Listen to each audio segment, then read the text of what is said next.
Hi guys, and welcome to the project showcase video for Homunculus Hyperviolence. As you can see, we're within the title screen right now. We've got this fleshy mass within this container rotating in front of us, and the overall vibe of the room is very calm, very clean, and we've got this prompt down at the bottom that has given us the idea to click to start. So if we go ahead and do that, boom, the whatever it was that was inside of the container is broken out. There's blood all over the floor, and the lights are emanating a "oh no, something's gone wrong" type thing. It's pretty cool. We were also given a couple options here. We can play, we can quit out of the game, or we can input a seed. Now I'm gonna leave it on 0 just now because 0 is the tutorial level, and I'm just gonna go ahead and hit play. So, boom, we're in. We got the same level design from the menu section. Obviously, now we can walk around and we can explore it and check it out, and it's looking pretty sick. We are leaving behind a blood tracer behind us, and the door's just closed. We're locked out, guys. No. Um, as you can see, we've got some cool animations going on. You see the arm animation? That's an idle. And what happens if I right click? Boom! We do a slash. Boom! We do another slash. It's really cool. I custom animated these to have them looking as sick as they do, and I'm pretty proud of them, if I'm being honest. But yeah, as we're walking through here, you can see the sort of different level designs that I came up with, or making the rooms and stuff. I think it's pretty sick. Um, as we sort of explore through, you can see like this is a right turning room, and if I go forward, this is a forward and right turning room, except the door has auto locked on itself. This is an elevator room.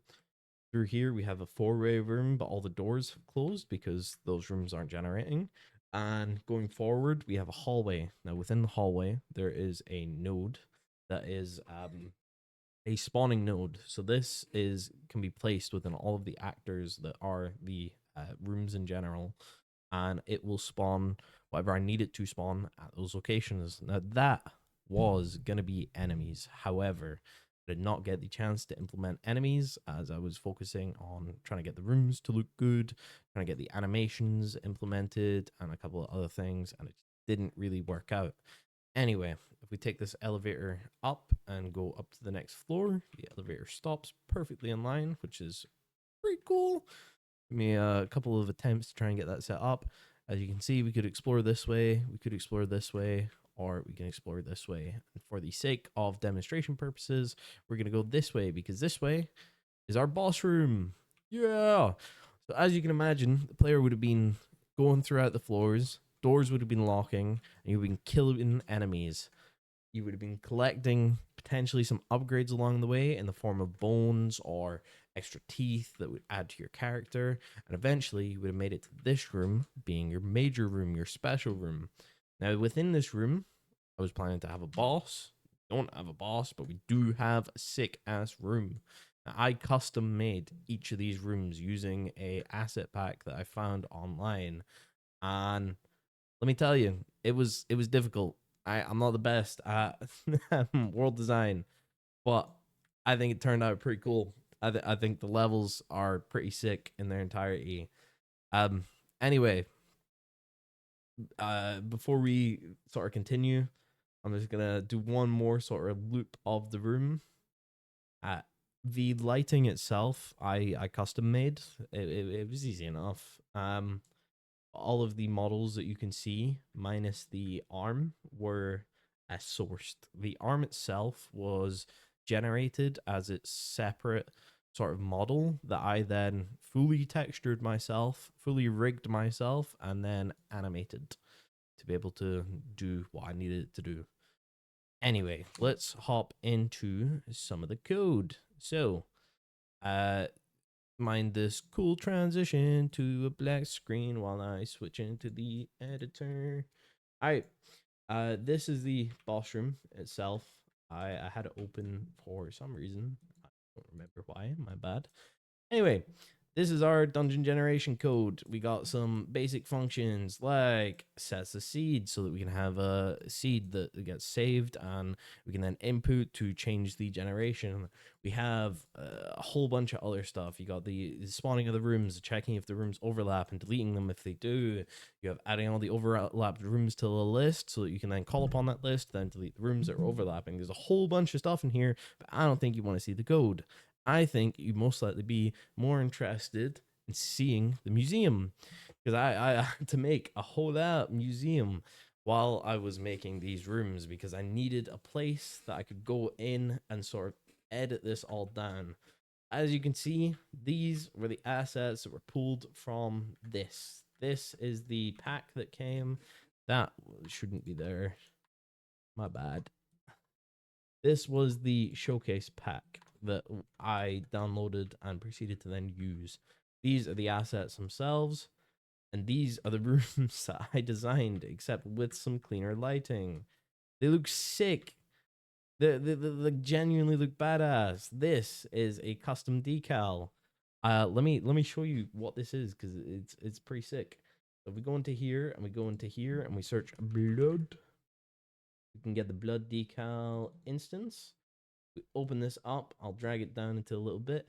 As you can see, this is a adaptable decal that will adapt and change. And the plan being, Jesus, I didn't mean to do that. So that was in normal tidings. It caused it to like glitch out a little bit. Anyway, the plan was to have blood splatters from the enemies on the ground. However, also works as a really cool tracer for our player character. Anyway, getting away from that, let's go into some of the other cool stuff that was here. We go back into maps, we delete the blood, and we go into our level 1. Let's not save that so it doesn't take a stupid amount of time. We will go selected viewport, we'll play an editor, but we're going to be simulating this time so that we can actually fly about and have a little look. For the sake of yourselves, I'm going to add the skylight, atmospheric light, and volumetric clouds back just so that we can simulate this properly and actually get a good look at what we're seeing. This golden room was going to be a special room. We didn't get time to add it. We didn't get time to add the mutations. Is what it is. The rest of the level itself, as you can see from the outside, is not nearly as pretty as it was from the inside. Now, the rooms took me ages to get going, but they're pretty cool. Separate to that, let's show you the control rig for the player itself. So if we go into, I believe it is player character. Yeah, I know. This is a mess, but we make do. Anyway, it's not the IK rig. This was going to be the left arm, which got modeled, didn't get implemented. Wasn't enough time. Can you tell there's a bit of a pattern? The I believe it's this one. This is the animation blueprint for the idle animation, but if we go into not IK rig, it's the other one. Oh, I'm showing stuff that I'm not showing because it's not on the right thing. My bad. Whoops. Okay, here it is. This is the, mind the names, my apologies. I think I need to drag it into here. I do, yeah. Alright. This is the control rig, which was custom built using a bunch of bones in Blender that I had to make. That allows you to just fully animate this arm and have it look sick as hell.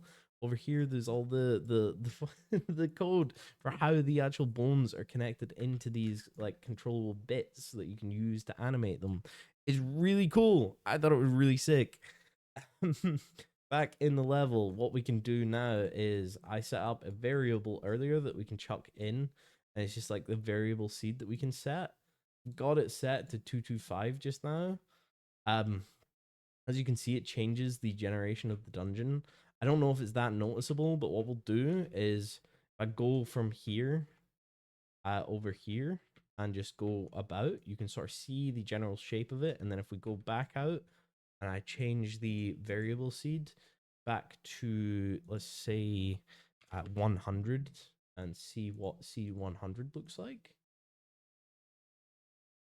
There you go. This is seed 100. And it is different to seed 225, and it is different to seed 0, and it has a particular way of spawning that I think is so cool. Like, anyway, it is messy. I won't lie. The project is messy. I managed to get like the idle animation in as well. I thought looked really cool.